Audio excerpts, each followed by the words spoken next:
شو أكتر موقف تعلمتي منه درس ما بتنسيه بحياتك؟ انه ما اوثق بحدا.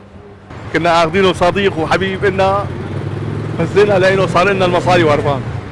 اني ما تعلمت منيح. انه كل اصدقائي تخلوا عني. هو الصداقة.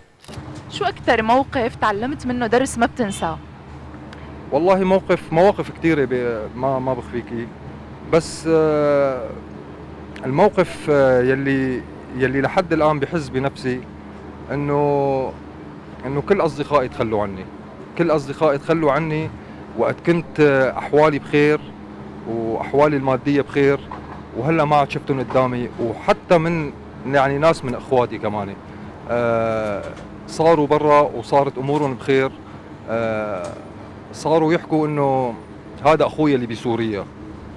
للاسف يعني صارت كلمة انه اخوي بسوريا يعني معيبة بالنسبة لهم. صدقيني بلدنا حلوة، بلدنا حلوة، لازم ما نتخلى عنها ولا نتركها. اللهم صل على محمد. والله كنا جمعة نحن ورفقاتنا، تعلمنا منه، صاحبنا طلع سرقنا يعني. كنا اخذينه صديق وحبيب إلنا، فزينا لانه صار لنا المصاري وهربان. شو الدرس اللي تعلمته؟ تعلمت انه ما شاكل حدا الا على الصاحب. والله أكتر موقف تعلمت درس ما بنساه هو الصداقة. الصداقة إذا كانت فعلا حقيقية كتير حلوة، بس للأسف اليوم ما في شي حقيقي. يعني الناس اللي سافرت وتهجرت يا نحن ما عم نسأل عنها يا هن ما عم يسألوا عن أهل البلد هون. فهي كان موقف كتير قوي يعني. ما للأسف اليوم كل مين عم يركض ورا شغله ورا حياته، الحياة صعبة صارت، فما في اليوم يعني وفا ما في مثل ما بيقولوا. شو أكتر موقف تعلمت منه درس بحياتك ما بتنساه؟ الحب. شو الدرس اللي تعلمته؟ لا تحب. كسر لك قلبك الحب؟ لا بس لا تحب.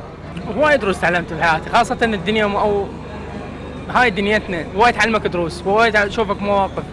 اني ما تعلمت منيح، يعني ما كفيت علمي، ما كفيت علمي ايه. شو أكتر موقف تعلمتي منه درس ما بتنسيه بحياتك؟ موقف والله ما بعرف. هلا الحياة كلها مواقف وكلها تجارب، عرفتي كيف حبيبتي؟ كلها مواقف وكلها تجارب، بس انه لازم دائما الانسان يعني يتعود على شو بدي اقول لك، انه يجتاز اي عقبة بحياته. يعني نحن كثير في ازمات كثير كبيره تجاوزناها، وقفت على مكياج وعلى كذا، هلا نحن عم نعاني وعم نتغلب وعم نشتغل، يعني كل هالامور. شو أكتر موقف تعلمتي منه درس ما بتنسيه بحياتك؟ انه ما اوثق بحدا، بس انه المؤمن ما كانت تنعطى الثقة، لانه بس الواحد تعطيه ثقة يهزك فيها ما عاد تقدر تثقي بأي حدا. شكرا لك. شكرا.